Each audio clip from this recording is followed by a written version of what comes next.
Empty parking lot. It's a Thursday. I grew up Catholic.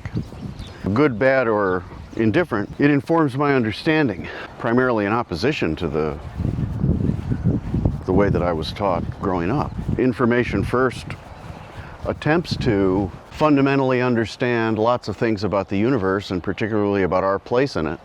And so I think faith is a critical part of that. There's a whole chapter in my book that really deals with nothing but that, what religion is and what it's for. You know, I recently wrote a book called It From Us that attempts to understand a lot of aspects of reality, the place of human beings in it, through a different lens than has traditionally been taught.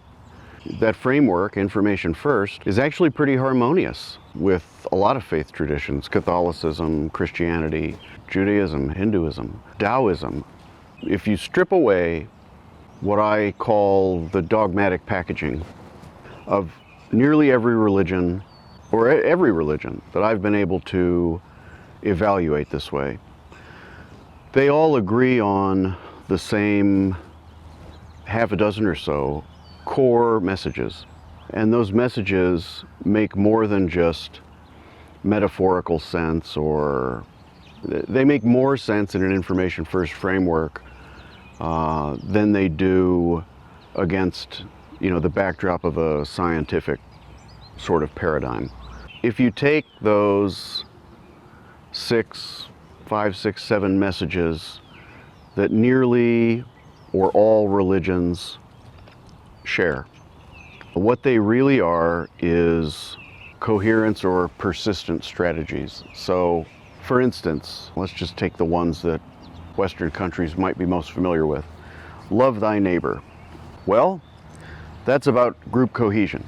And group cohesion is not just about getting along with the people around you. Group cohesion is about trajectory. Give you, for instance, take a tribe living by the river.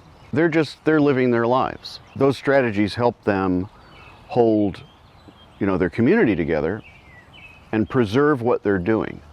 Well, if you follow the trajectory of that tribe goes on to become a village, goes on to become a city, goes on to become a city-state, a regional force, goes on to become a nation, goes on to become eventually a civilization.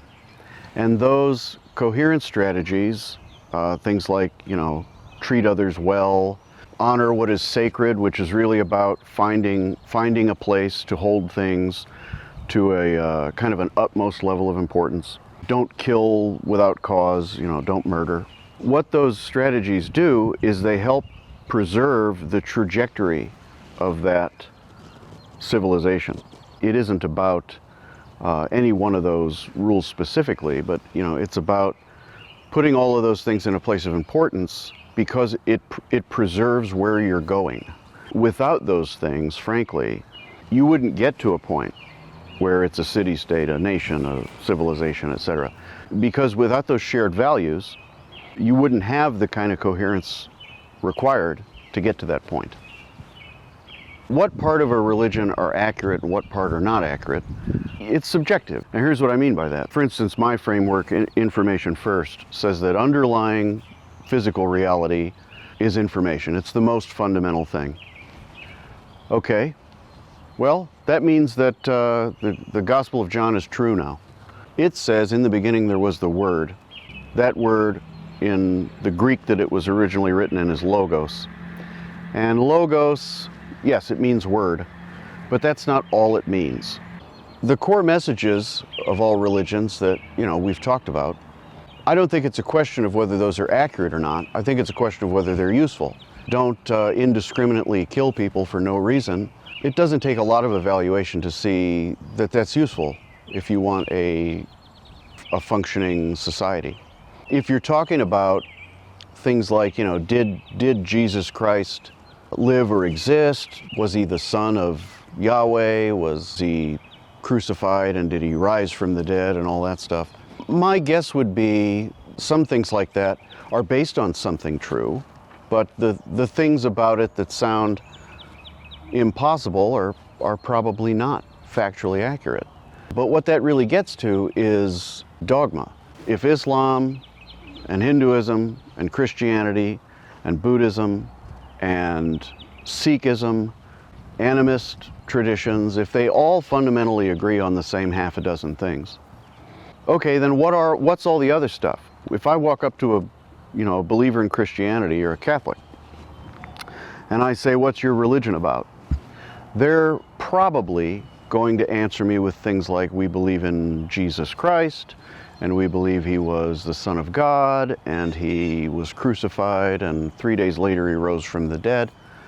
And that's proof that, on and on and on. The way that I see it, those are not what the religion is about. The religion is about those coherence strategies. What those things are dogma. If you were raised in a religious tradition, dogma are the things that you are in trouble for not believing. For instance, in Catholicism, if you don't believe a number of those things I just said, that means that you don't have salvation, you're not going to heaven. If you study what I do in the rest of my life, which is marketing and what works, what doesn't work, what motivates human behavior, it's pretty easy to identify that. That's fear of loss and desire for gain motivation. That's what the dogma does.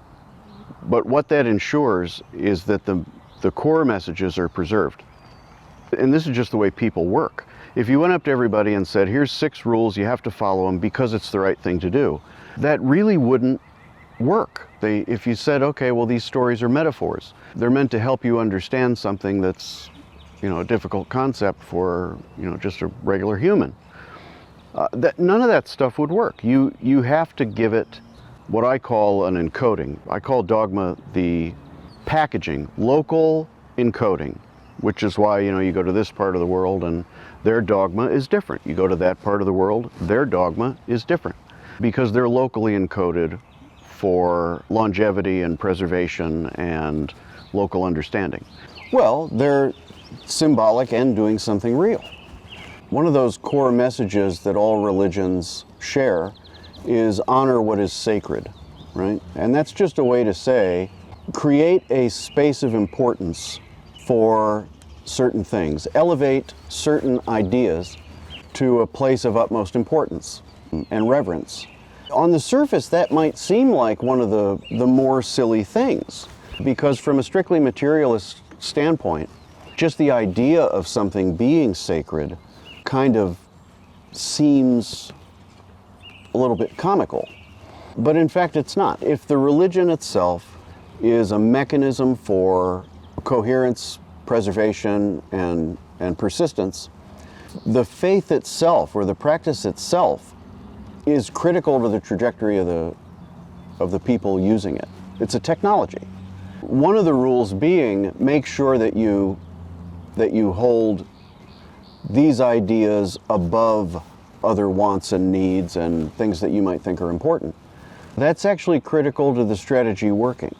Go anywhere in the world right now where maybe our definition of absolute chaos, you'll see reality can bring you events that will cause an instantaneous shift in what you consider to be important.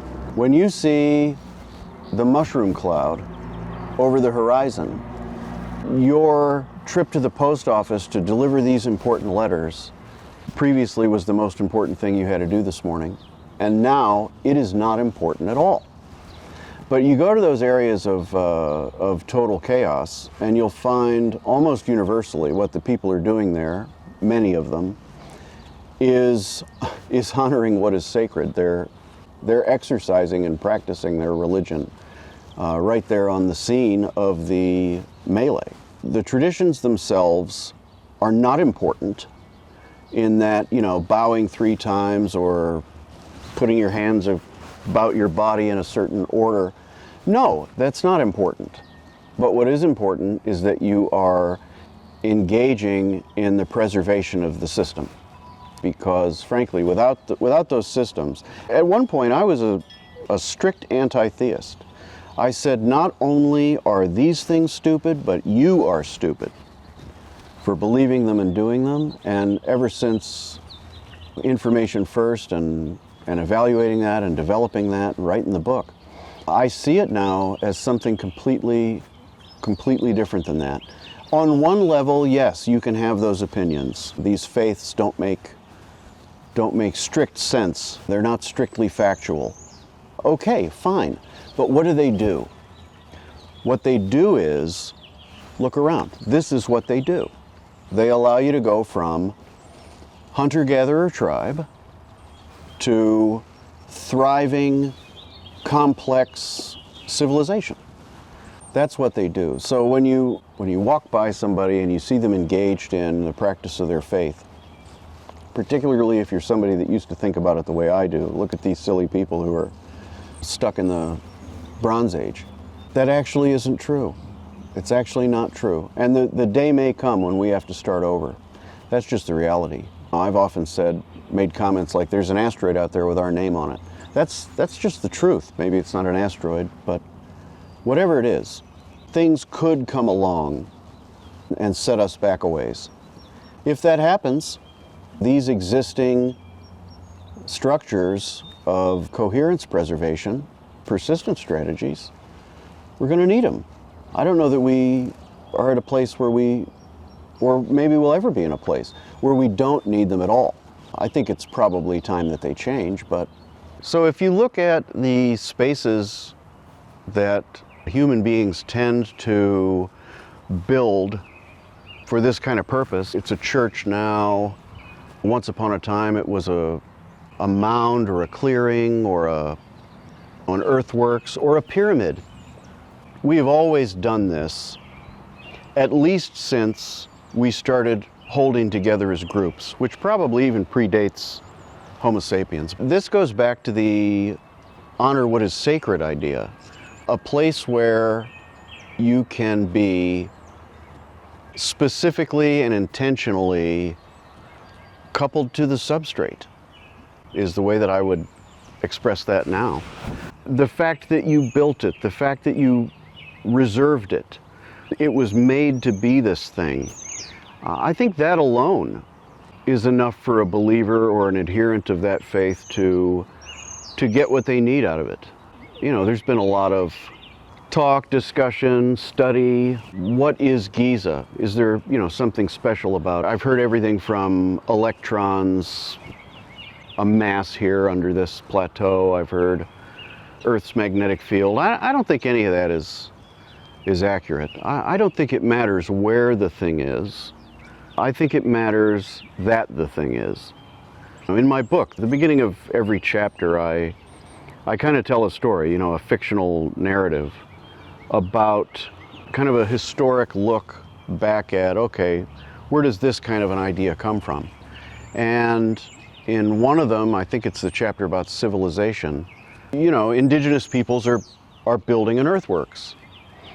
And it talks about an elevated, it's a mound kind of thing. And I think I had Serpent Mound in mind in Ohio when I was writing that. They're sweating and they're toiling and they're giving of themselves to make this thing happen. And if you evaluate it as strictly a material thing, it's like, okay, well, what do they get out of it? Well, in many cases, it does have a practical use, like in the case of Serpent Mound and other things like that, or Göbekli Tepe, or a number of locations in Egypt. They align to certain stellar events, and those stellar events tell you it's time to do this or it's time to do that. So that's about survival as much as it's about spirituality. I think just the fact that you did it means that everybody can kind of have a place for it of importance. I don't think the building matters. I don't think the environment matters. I don't think the shape matters. What matters is that it was made to matter. And in an information first framework, that would matter.